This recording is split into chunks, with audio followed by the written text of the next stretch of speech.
بارودۆخی کوردستان بەداخەوە ئێستا باش نییە، بەڵام خەڵکی کوردستان وەفادارە، ئەزانەیە کە خەڵکی کوردستان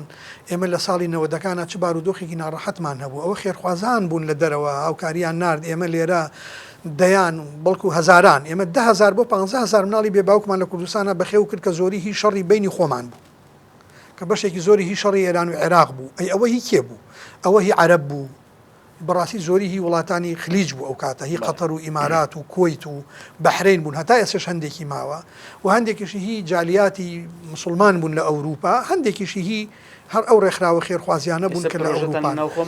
ئێمە ئێستا لەگەڵ ئەوە کە هاوکاری خێرخوازان لەسەر ڕەغبەتی خۆیان ئەنێرین بۆ مەسەلەن بۆ فەڵەستینیان بۆ غەزە، ئێمە سێ بازنەی ئیشکردنمان هەیە کاک ئیسماعیل، بۆی لای بینەر و بیسەر وازح بێ. یەکەم هەرێمی کوردستان، هەرێمی کوردستان یعنی ڕۆژهەڵات و ڕۆژئاوا و باکووری کوردستان، بەڵام بە دەرەجە یەکەم هەرێمی کوردستان، چونکە ئازادی کارکردنی ڕێکخراوەیی لێرە باشترە لە پارچەکانی تر. دەرەوەیشی بۆ ئەهێنی